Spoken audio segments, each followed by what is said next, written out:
Hello दोस्तों, मैं संजीव और आज हम इस वीडियो में बात करेंगे हिस्ट्री के मोस्ट इम्पॉर्टेंट क्वेश्चन के बारे में। तो अगर आप हिस्ट्री पढ़े हैं तो मेरे साथ सेट लगाइए और देखिए आपका कितना सही होता है। तो पहला क्वेश्चन हम आने वाला है आपके लिए, ये है आपके लिए पहला क्वेश्चन। शेरशाह के बचपन का नाम क्या है? देखकर हंसी आई होगी, काफ़ी इंपॉर्टेंट क्वेश्चन और काफ़ी बेसिक सा क्वेश्चन है। शेरशाह के बचपन का नाम फरीद था। अब शेरशाह के बारे में कुछ बात कर लेते हैं। शेरशाह का जन्म होता है 1472 AD में, लेकिन कानूनगो नामक व्यक्ति हैं, उनका कहना है कि शेरशाह का जन्म 1486 AD में हुआ है। यानी शेरशाह के जन्म को लेकर कंट्राडिक्शन था। शेरशाह बिहार के सासाराम जिले के एक जमींदार के पुत्र थे। शेरशाह के बारे में बात की जाए तो शेरशाह ने जब 1539 में चौसा का युद्ध लड़ा था तो उन्होंने ये उपाधि धारण की थी शेरशाह की। उनको सब फरीद के नाम से जानते थे। चौसा के युद्ध के बाद वो शेरशाह से नाम से जाने जाते हैं। और एक शासक है बिहार के जिनका नाम था बहार खां नूहानी, और इन्होंने शेरशाह को शेर खां की उपाधि दी थी। तो ठीक से याद रखिएगा कि शेर खां की उपाधि किसने दी, शेरशाह की उपाधि इन्होंने कब धारण किया था और इनके बचपन का नाम क्या था। अगर बात की जाए शेरशाह की तो एक तो लड़े थे ये चौसा का युद्ध, एक इनके द्वारा लड़ा जाएगा 1540 में कन्नौज या बिलग्राम का युद्ध। तो ये बार बार क्वेश्चन पूछा जाता है, कन्नौज का युद्ध, और इसी को कहते हैं बिलग्राम का युद्ध। शेरशाह सूरी दिल्ली की गद्दी पर बैठेंगे 1540 में और ये रहेंगे 1545 तक। और 1545 में कालिंजर पे अभियान के दौरान एक तोप फट जाता है। उक्का नामक अग्नेयास्त्र चलाने के दौरान वो तोप फट जाता है और शेरशाह की मृत्यु हो जाती है। तो शेरशाह 1545 में इनकी मृत्यु हो गई। अगर सलीम की बात की जाए तो सलीम और कोई नहीं, सलीम है जहांगीर। जहांगीर अकबर जो है वो प्यार से सलीम को शेखू बाबा के नाम से बुलाते थे। तो सलीम जहांगीर के नाम से जाना जाता है। जहांगीर के बारे में ऑलरेडी आप लोग जानते ही होंगे। रहीम के बारे में बात करें तो अब्दुल रहीम खाने खाना के बारे में सुने होंगे। तो अकबर के दरबार में 9 रत्न में से एक थे, यही है रहीम। मुरीद का बात करें तो मुरीद वो लोग माना जाता था जो इस्लाम धर्म के प्रवर्तक होते थे, उसे मुरीद कहा जाता था। तो आई होप ये क्वेश्चन से इतनी सारी जानकारी आपको मिली होगी। नेक्स्ट क्वेश्चन पे चलते हैं। अगला क्वेश्चन है, भारतीय राष्ट्रीय कांग्रेस की स्थापना कब हुई थी? बेसिक सा क्वेश्चन और बार बार एग्जाम में पूछा जाने वाला क्वेश्चन। भारतीय राष्ट्रीय कांग्रेस की स्थापना कब हुई थी? 1885 में। अगर भारतीय राष्ट्रीय कांग्रेस के बारे में बात किया जाए तो इसकी स्थापना कौन करेंगे? इसकी स्थापना करेंगे A.O. ह्यूम साहब। ह्यूम करेंगे इसकी स्थापना। पहली बात, भारतीय राष्ट्रीय कांग्रेस की अधिवेशन जो होने वाला था पहला, वो पुणे में होने वाला था।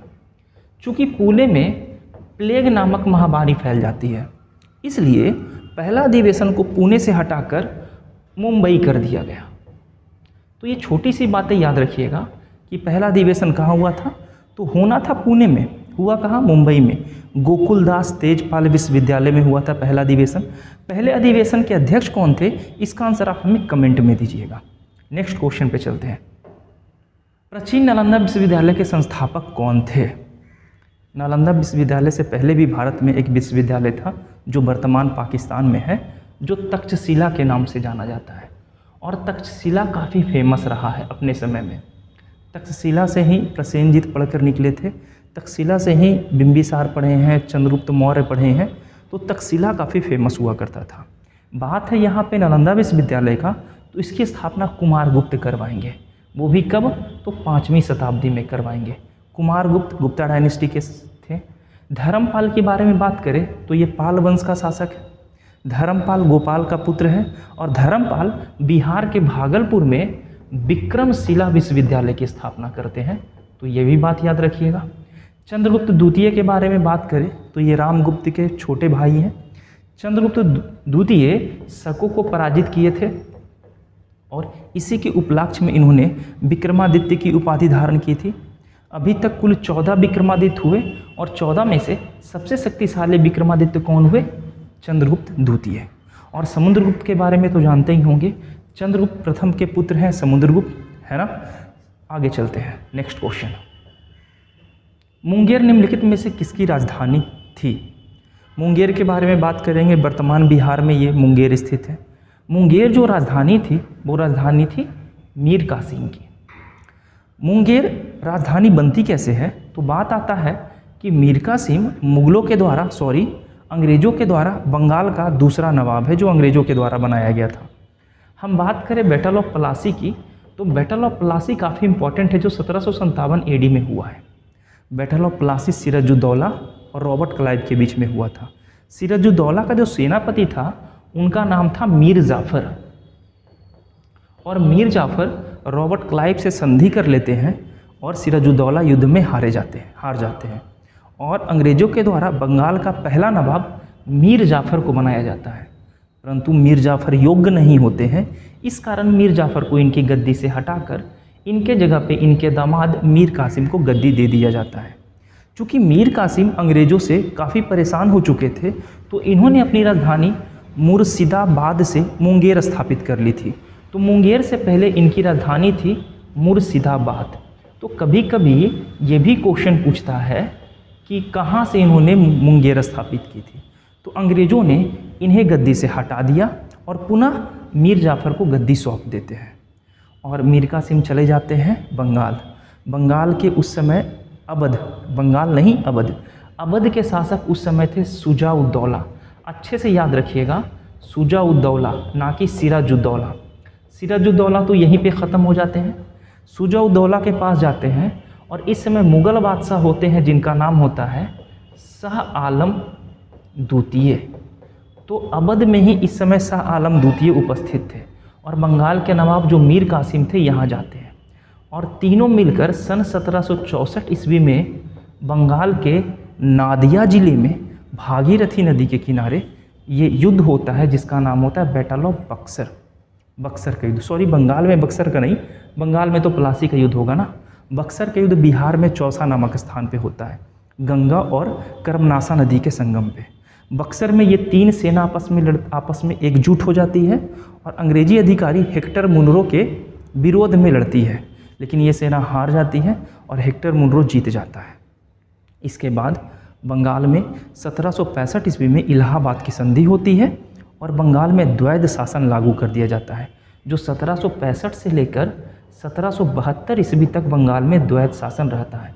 तो ये छोटी छोटी बातें आप याद रखिएगा। नेक्स्ट चलते हैं, अगला क्वेश्चन। अर्थशास्त्र पुस्तक किसने लिखा था? ये काफ़ी इंपॉर्टेंट और काफ़ी बेसिक सा क्वेश्चन है जो इतिहास में सारे लोग जानते होंगे। अर्थशास्त्र के लेखक कौन है? कौटिल्य जो है उन्होंने अर्थशास्त्र लिखा है। कौटिल्य को चाणक्य भी कहा जाता था।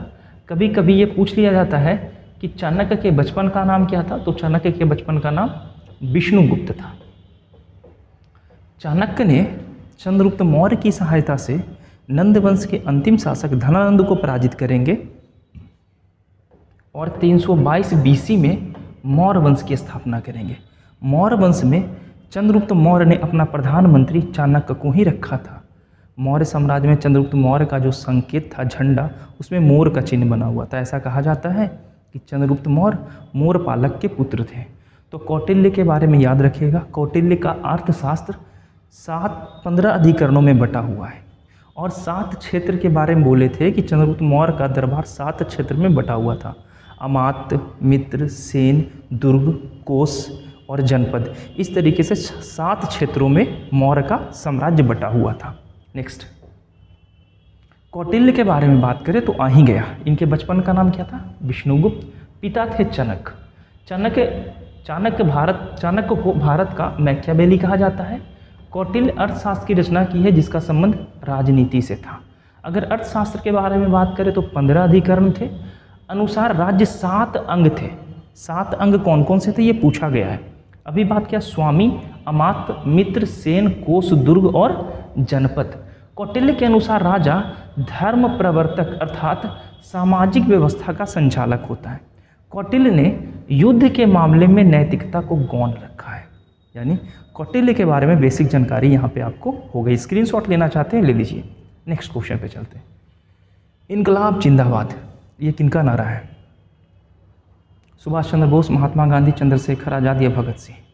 इनकलाब जिंदाबाद का नारा कौन दिया था? भगत सिंह। आगे चलते हैं। इनकलाब जिंदाबाद के बारे में कुछ और नारे देख लेते हैं। इनकलाब जिंदाबाद का नारा भगत सिंह ने दिया है। दिल्ली चलो सुभाष चंद्र बोस। तो बेसिक सा जो नारा दिया गया है ना, एक बार ये लिस्ट आप देख लीजिएगा, हो सके तो स्क्रीनशॉट ले लीजिएगा। दिल्ली चलो सुभाष चंद्र बोस, मारो फिरंगे को मंगल पांडे, कर मत दो सरदार वल्लभ भाई पटेल, विजय विश्व तिरंगा प्याला श्यामलाल गुप्ता, वंदे मातरम बंकिम चंद्र चटर्जी, जन गण मन अधिनायक जय हो रविंद्रनाथ टैगोर। रविंद्रनाथ टैगोर ही हमारे भारतीय राष्ट्रीय गान के जनक हैं। साम्राज्यवाद का नाश हो, ये भी भगत सिंह का ही है। स्वराज हमारा जन्मसिद्ध अधिकार है, बाल गंगाधर तिलक। सारे जहाँ से अच्छा हिंदुस्तान हमारा, इकबाल बोले थे। तुम मुझे खून दो मैं तुम्हें आज़ादी दूंगी, Subhash Chandra Bose. Simon Commission go back, Lala Lajpat Rai. इसके अलावा भी बहुत सारे नारे हैं, जैसे करो या मरो, हे राम। ये सारे नारे महात्मा गांधी के द्वारा दिए गए हैं। तो ये छोटे से नारे थे, याद रखिएगा। इनकलाब जिंदाबाद का नारा किनके द्वारा दिया गया था? भगत सिंह के द्वारा। नेक्स्ट क्वेश्चन पे चलते हैं। अगला क्वेश्चन है, बक्सर का युद्ध किस किस के बीच में हुआ था? तो अभी हमने बक्सर के युद्ध के बारे में अच्छे से डिटेल में बात किया था, एक बार फिर से बात कर लेते हैं। बक्सर के युद्ध में 3 लोग थे, एक तरफ 3 दल था और एक तरफ एक थे। एक तरफ अंग्रेज थे, तो अंग्रेज तो रहेंगे ही रहेंगे, यहाँ भी अंग्रेज, यहाँ भी अंग्रेज, यहाँ भी। और एक मीर कासिम। ऑप्शन के अनुसार ये आंसर जाएगा। एक तो हमारे मीर कासिम हो गए पहला व्यक्ति, दूसरा व्यक्ति होते हैं अवध के नवाब जिनका नाम है शुजाउद्दौला, याद रखिएगा। और तीसरे व्यक्ति होते हैं मुग़ल बादशाह जिनका नाम है शाह आलम द्वितीय। तो ये बहुत बार पूछा गया है कि बक्सर के युद्ध के समय मुग़ल बादशाह कौन थे? शाह आलम द्वितीय। बक्सर के युद्ध के बारे में बात की जाए तो 1764 में हुआ है। अंग्रेजी सेना का नेतृत्व करने वाले व्यक्ति का नाम है हेक्टर मुनरो। तो ये भी क्वेश्चन एक बार पूछा गया था। जबकि प्लासी के युद्ध का नेतृत्व करने वाले थे रॉबर्ट क्लाइव। अब यहाँ से एक बड़ा ट्विस्ट वाला क्वेश्चन पूछता है। ध्यान रखिएगा कि बक्सर का युद्ध 1764 में हुआ है और इस समय गवर्नर जनरल कौन है? Hector Munro. और बक्सर के युद्ध के बाद सन 1765 में संधि होगी जो इलाहाबाद संधि के नाम से जानी जाएगी। और इस संधि के समय भारत के गवर्नर जनरल कौन थे? रॉबर्ट क्लाइव थे। तो ये क्वेश्चन कंफ्यूज मत कीजिएगा। क्लाइव आते हैं 65 से 67 तक रहते हैं, तो रॉबर्ट क्लाइव आएंगे। और इलाहाबाद की 2 संधि होती है, एक 12 अगस्त को होगी और एक 16 अगस्त को होगी। तो ये बात भी छोटी सी जानकारी याद रखिएगा। आगे चलते हैं, अगला क्वेश्चन। सिराजुद्दौला और अंग्रेज के बीच में हुआ था बैटल ऑफ प्लासी का युद्ध, और अंग्रेज और वीर कुंवर सिंह के बीच में। तो वीर कुंवर सिंह 1857 का युद्ध आप जानते होंगे, उसी में वीर कुंवर सिंह ने अपना योगदान दिया है। नेक्स्ट, शिवाजी को किसने कैद कर लिया था? शिवाजी के बारे में काफ़ी इंटरेस्टिंग कहानी है। शिवाजी के बारे में देखने से पहले हम जान लेते कि शिवाजी को कैद कौन किया था। शिवाजी ने शाइस्ता खां को हरा दिया था। औरंगजेब कभी भी शिवाजी को पकड़ने के लिए खुद नहीं गया है, ठीक है। अफजल खां को भी शिवाजी मारकर भगा दिया था, शाइस्ता खां को मार दिया था। जैसी ने शिवाजी को पुरंदर के किले में घेर लिया था और पुरंदर की संधि करनी पड़ी थी। तो शिवाजी के बारे में अगर बात करें तो शिवाजी मराठा साम्राज्य के संस्थापक हैं। शिवाजी ने मराठा साम्राज्य की नींव 1674 ईस्वी में डाली थी। और इनकी राजधानी कहाँ थी? इन्होंने अपनी राजधानी रामगढ़ को बनाया था। शिवाजी का जन्म 1627 में हुआ है महाराष्ट्र के शिवनेर दुर्ग में, जो चुन्नार के समीप पूना में हुआ था। तो कभी कभी ये क्वेश्चन पूछा जाता है कि शिवाजी का जन्म कहाँ हुआ है या किस दुर्ग में हुआ है? तो चुन्नार के समीप शिवनेर दुर्ग में हुआ था। शिवाजी के बारे में और बात करें तो 1659 में बीजापुर के सेनापति अफजल खां, शिवाजी ने उसे पराजित कर दिया और मार दिया। तो औरंगजेब पहले अफजल खां को भेजेंगे, फिर शाइस्ता खां को भेजेंगे और फिर राजा जयसिंह को भेजेंगे। तो अफजल खां तो शिवाजी को अफजल खां को मार देंगे। इसके बाद मुग़ल सूबेदार शाइस्ता खां को हराया। कब हराया था शाइस्ता खां को? तो 1663 ईस्वी में। औरंगजेब के आदेश पर आमेर के राजा जयसिंह, अच्छे से याद रखिएगा, औरंगजेब के इशारे पर आमेर के राजा जयसिंह ने शिवाजी को बुरी तरीके से पराजित किया। यानी जयसिंह से शिवाजी पराजित हो जाते हैं और बाद में पुरंदर की संधि करते हैं। पुरंदर की संधि कब हुई थी? 1665। जिस तरीके से आपको याद है 1765 इलाहाबाद की संधि, उसी तरीके से याद रखना शिवाजी ने पुरंदर की संधि किए थे शिवाजी और राजा जयसिंह के बीच में 1665 में। और इसमें अपने लगभग आधे से ज़्यादा जो किला था वो औरंगजेब को समर्पित कर दिया था। आगे, शिवाजी ने सूरत पर 2 बार आक्रमण किया है, और बहुत बार ये क्वेश्चन पूछा है कि शिवाजी ने सूरत पे कब कब बार आक्रमण किया है। और सूरत को जीतने के बाद सन 1674 ईस्वी में शिवाजी ने छत्रपति की उपाधि धारण करते हैं। शिवाजी का प्रशासक अष्टप्रधान था, यानी अष्टप्रधान परामर्श देता था, संचालक नहीं था, वो चलाता नहीं था। शिवाजी के समय में चौथ और सरदेशमुखी नामक 2 कर थे। चौथ उन जगहों से लिया जाता था जो शिवाजी का अपना क्षेत्र था, और सरदेशमुखी उन क्षेत्रों से लिया जाता था जो अंग्रेजों के ज़मीन पे शिवाजी जो कब्जा करके रखे थे। शिवाजी के बारे में बड़ा इंटरेस्टिंग कहानी ये है कि औरंगजेब ने शिवाजी को राजा की उपाधि प्रदान की थी। ये बड़ा इम्पोर्टेंट है। शिवाजी ने 1664 और 1670 में सूरत को लूटा था, छत्रपति की उपाधि धारण की थी। ये सारी बातें अच्छे से याद रखिएगा। आगे चलते हैं, नेक्स्ट क्वेश्चन। दिल्ली के लाल किला में स्थित मोती मस्जिद का निर्माण किसने करवाया था? मोती मस्जिद बेसिक सा क्वेश्चन है, आंसर लगा लिए होंगे। मोती मस्जिद का निर्माण औरंगजेब करवाएंगे। शेर शाह के बारे में हम लोगों ने डिटेल से देखा। बहादुर शाह जफर मुग़ल बादशाह, अंतिम मुग़ल बादशाह था जो जफर के नाम से कविताएं लिखा करता था। 1857 के विद्रोह में इसे नेता बना दिया गया और अंग्रेज इसे पकड़कर रंगून भेज दिए, जहां इनकी मृत्यु हो जाती है। और शाहजहां के बारे में तो अच्छे से जानते होंगे, औरंगजेब के पुत्र हैं शाहजहां। ठीक है, आगे चलते हैं, औरंगजेब के बारे में बात कर लेते हैं। औरंगजेब का जन्म 58 में हुआ है और 3 मार्च 1707 को औरंगजेब मर जाएंगे। औरंगजेब के 4 पुत्र होते हैं, मुअज्जम, आजम, अकबर और कामबख्श। इनके बीच में युद्ध होता है उत्तराधिकार का। एक बीजापुर का युद्ध होता है और एक जजाऊ का युद्ध होता है। मुअज्जम युद्ध जीत जाता है और बहादुर शाह प्रथम के नाम से गद्दी पर बैठता है। औरंगजेब का जन्म 24 अक्टूबर 1618 को देहात यानी गुजरात नामक स्थान पर हुआ था। औरंगजेब के गुरु कौन थे? मीर मोहम्मद हकीम। ये क्वेश्चन एक बार पूछा गया था कि औरंगजेब के गुरु कौन थे। औरंगजेब सुन्नी धर्म को मानता था। सुन्नी और शिया के बारे में आप लोगों ने पढ़ा होगा। ये सुन्नी धर्म को मानता था। उसे जिंदा पीर कहा जाता था। औरंगजेब की उपाधि थी जिंदा पीर की।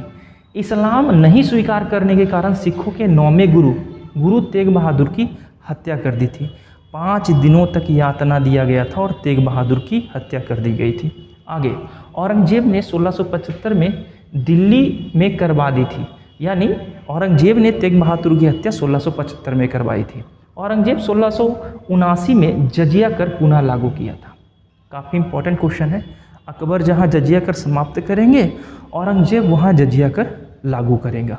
रंगीला बादशाह उत्तर मुगल काल में आएंगे और सन 1720 ईस्वी में भारत से पूर्ण रूप से जजिया कर को समाप्त कर देंगे। जजिया कर सबसे पहले 712 ईस्वी में लागू किया गया था। 712 ईस्वी में बिहार में सबसे पहला मुस्लिम शासक आता है, दारा सिको, और दारा सिको सबसे पहले जजिया कर लगाता है। और ब्राह्मणों पर जजिया कर लगाने वाला FST था, फिरोज शाह तुगलक। आगे बात करते हैं, औरंगजेब ने बीबी का मकबरा 1679 ईस्वी में बनाया था औरंगाबाद में, और बीबी के मकबरे को ताजमहल के छाया के नाम से जाना जाता है, यानी नकली ताजमहल। 1686 ईस्वी में बीजापुर, 1687 ईस्वी में गोलकुंडा को औरंगजेब ने मुगल साम्राज्य में मिला लिया था। तो बीजापुर और गोलकुंडा को मुगल साम्राज्य में मिलाने का श्रेय औरंगजेब को जाता है। औरंगजेब ने 1665 ईस्वी में हिंदू मंदिर को तोड़ने का आदेश दिया।